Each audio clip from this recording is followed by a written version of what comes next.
Um, the next ibadah, the next text will explain. We discussed so far what is the aura of a man below the navel till below the knee. We discuss what is the aura of a woman, her entire body between, besides her face, hands, and feet. That's the original Masla in the Hanafi madhab. And then we discussed also that covering the face is wajib because it is saddan lil zara'i, something which is permissible, but we cut it off because of fear of fitna. Today we're going to discuss, inshallah, the masla of what is the aura of a slave girl. Maybe not so relevant, maybe be relevant in the future. So it says here that the aura, basically, I'll give you in brief, the aura of a slave girl is the same like the aura of a man. That is from below the navel till the knee. But in addition to that, her stomach and her back must also be closed. Her stomach and her back must also be closed. And what is the reason? Two reasons why we say that one is that once as Umar radiallahu ta'ala saw a slave girl dressed like a normal woman. She was wearing a, I can say, headgear. So Umar said, what is this nonsense? You want to act like a free woman. You are a slave. You should know your place. There's a one reason. And the other, that's how we can say the Naqli Dalil, right? And the Aqli Dalil is this here. Look here. Like, men work amongst each other all the time. They do hard work, etc. So Shariat has permitted them, they must only cover from below the navel till the knee. So a slave girl also does the khidmat of a master. She interacts with people, etc., etc. So it is only necessary for if she's like maybe sometimes she'll do physical work, she'll go to the marketplaces, she'll carry things, etc. So now to say she must cover her hair, she must cover her head and all that type of thing will be an inconvenience for her, right? So, وَمَنْ كَانَ أَوْرَةً مِنَ الرَّجُلِ فَهُوَ أَوْرَةٌ مِنَ الْأَمَةِ. That which is the aura for a man, وَمَنْ كَانَ أَوْرَةً مِنَ الرَّجُلِ فَهُوَ أَوْرَةٌ مِنَ الْأَمَةِ. It is the aura of Amma, same that I told you from. Right, but وَبَطْنُهَا وَظَهْرُهَا أَوْرَةٌ. But in addition to that, her stomach and her back is also the aura. وَمَا سِوَى ذَلِكَ مِنْ بَدَنِهَا لَيْسَ بِأَوْرَةٍ. What is besides that? So below the navel to the knee and the stomach and the back is not. Right? Why? لقول عمر, because of the statement of Umar, ألقي الخمار, remove your scarf. Yeah, dafatir. You got, yeah? Dafatir. I got, yeah, dafar. Right? In the, yeah, dafar. You got addressing a saver. And I got you, أتشبهين بالحرائر. Do you want to resemble a free woman? So in other words, you are a slave. You're supposed to know your place. Why are you going out of your place, right?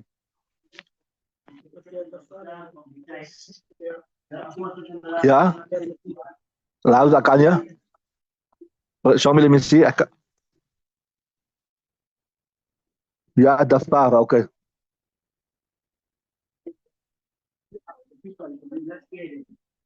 Yeah, yeah, young girl, right? Okay, right. So that was, and also that was, now you can say the naqli dalil. And what was the akli dalil? وَلِأَنَّا تَخْرُجُ لِحَاجَةِ مَوْلَاهَا. Because sometimes she go out for the needs of a master. She have to go buy this from the marketplace. She have to buy that from the marketplace. في ثياب مهنتها, in her work clothes, عادة, generally. فَأَتُبِرَ حَالُهَا بِذَوَاتِ الْمَحَارِمِ. So, like, oh, you know what is the aura between mahram, a man and a man? What is the aura of a woman in front of a mahram, technically speaking, like a girl in front of her father? What is the a sister in front of a brother? Technically speaking, the aura between mahrams, a woman and a man, a mother and a father, is only from below the navel till the knee. So technically speaking, a mother can appear in front of her children with only from the navel till the knee covered up, right? A sister or whatever. But okay, today maybe ulama will advise against it because of the degeneration in the morals. We say maybe it's not appropriate. But technically speaking, that is the aura. So you're saying, same like what is the aura between mahramiyat, فاعتبر حالها بذوات المحارم في حق الرجال دفعا الحرج. So her condition will be considered like how a woman is in front of all her mahrams, right? Like how a girl in front of her father, a girl is in front of her uncle, a girl is in front of her brother, or a lady is in front of her son. She only need to have to technically cover up from between the navel till the knee. So yeah, because a slave girl also when she will go out and interact with men on behalf of her master. So technically speaking, she is like a mahram to them because she have to work with them, right? So like how a lady is a mahram, she only have to cover from a navel till the knee, and in addition to that, a stomach and a backbone. That is mawdi shahwa, right? So daf al haraj to remove the difficulty. Okay, read the next text.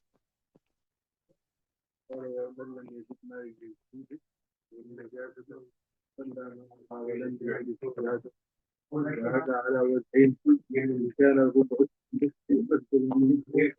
ظاهرا يصلي فيه صلى أحيانا لا يدعوه لأن ربع شيء.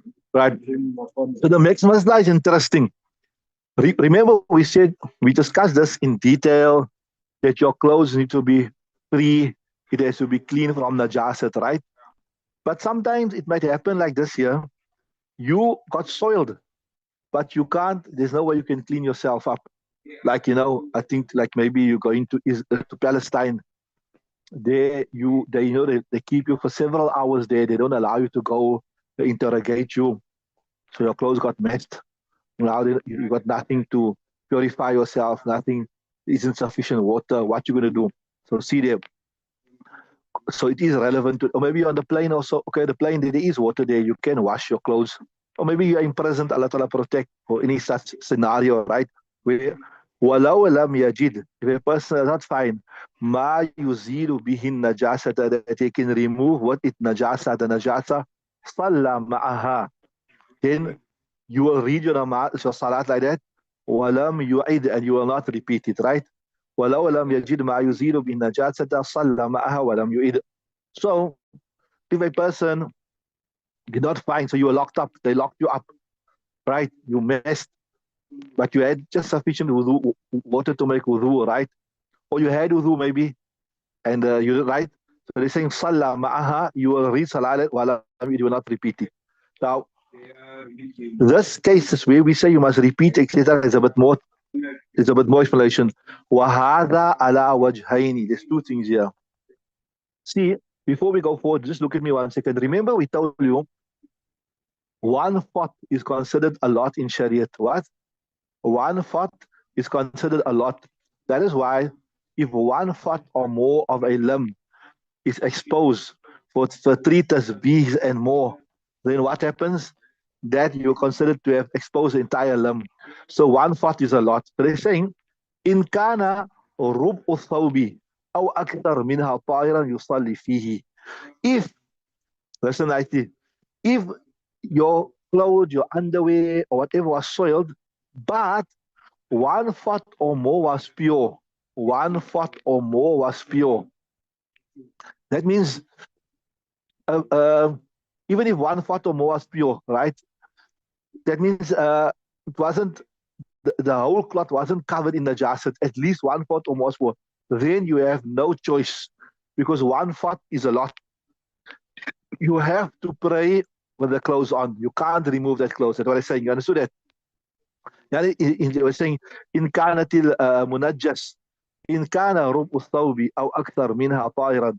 If 1 foot of the cloth or more of it طاهرا was pure, يصلي فيه, you will pray with it. He has to pray with it, right?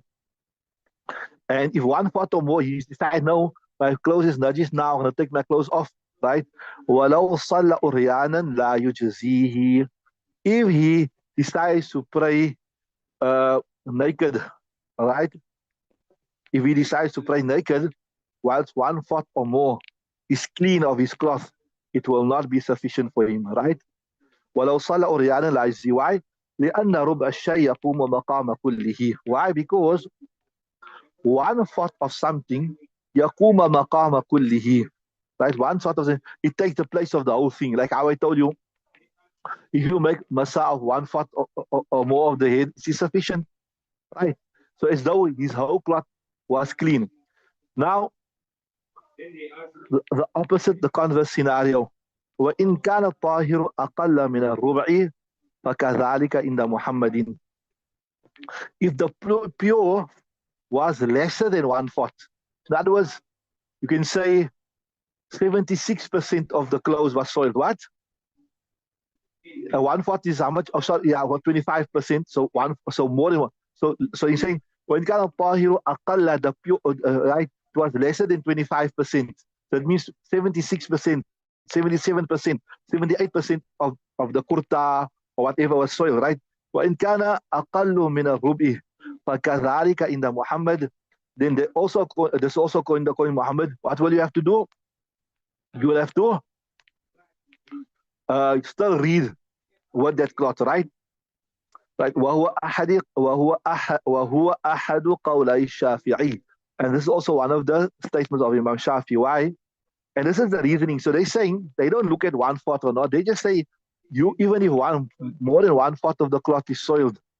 Oh, sorry. Yeah. Even if less than 1/4, what you said? Yeah. Even if 76%, 78% is so soiled, you still have to read Salah with the cloth. In other words, even if lesser than 1/4 of the cloth is pure, even if lesser than 1/4 of the cloth is pure,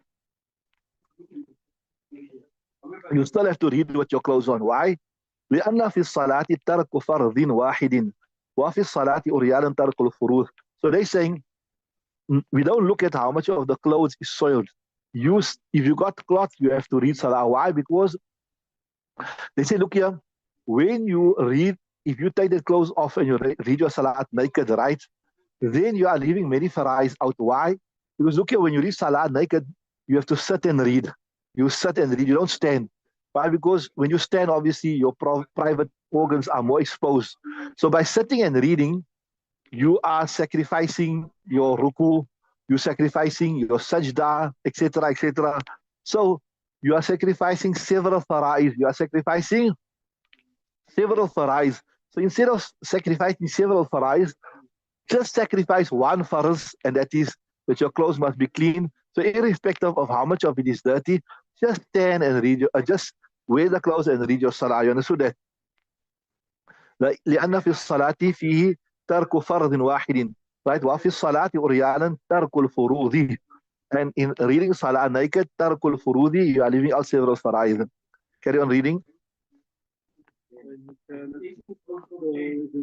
وعند أبي حنيفة يتخير بين أن يصلي قرآنا وبين أن يصلي فيه. So, وعند أبي حنيفة وأبي يوسف. Now here we're speaking about what scenario? Still the scenario where less than 1/4 is pure, right? What's the scenario? Right. وعند أبي حنيفة وأبي يوسف يتخير. That's only Imam Muhammad said when the lesser than 1/4 is pure. What Imam Muhammad said when lesser than 1/4 is pure, you must still wear the clothes. So Imam Hanifa says here when lesser than 1/4 is pure, now you have a choice. وعند أبي حنيفة وأبي يوسف يتخير بين أن يصلي عريانا وبين أن يصلي فيه. He has a choice between reading naked عريانا وبين أن يصلي فيه, and between reading in it, يعني reading the clothes with the najis clothes. But it is better to read with the najis clothes. Why? See, carry on here. جواز الصلاة حالة الاختيار. So he said, look here, both reading naked salah and reading with najis clothes, both are both things prevent you from reading salah. لأن كل واحد من every one of them too مانع, it prevents جواز الصلاة, the permissibility of salat على الاختيار. Saying, look here, under normal circumstances like you have access to water, you have access to clothes, etc. Both are not permissible. Both are not permissible. You can't read salah naked or without covering the necessary aura, or you can't read salah without removing the necessary jaza. So he's saying, and the default ruling is that both are not permissible. That's what he's saying. لأن كل واحد مانع جواز صلاة حالة اختيار. Right? So ويستويان في حق المقدار فيستويان في حكم الصلاة. So they are equal. They are equal prohibitions. ويستويان في حق المقدار. So فيستويان في حكم الصلاة. So in front of salah, both are the same. I'm sorry. both are the same with regard to the normal default ruling when you have access to these things. So same thing, when you don't have access, they both will be the same also. Right? Then also, وَتَرَكُ الشَّيْء إِلَى الْخَلَفٍ لَا يَكُونُ تَرْكًا. See, when you leave something out, but Shariat has given a substitute, then we won't consider it that you left it out. Like a simple example is, Shariat has allowed you, in the absence of water, what? To make tayammum. So this is tarkun ila badalin.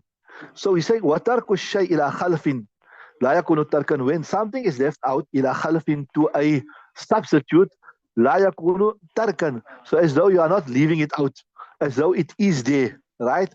So when you read Salah naked, so to say, right, then Shariat has given you a badal to sit and read. So there is a substitute for it. والأفضلية لعدم اختصاص الستر بالصلاة واختصاص الطهارة بهما. So hence, both would be permissible.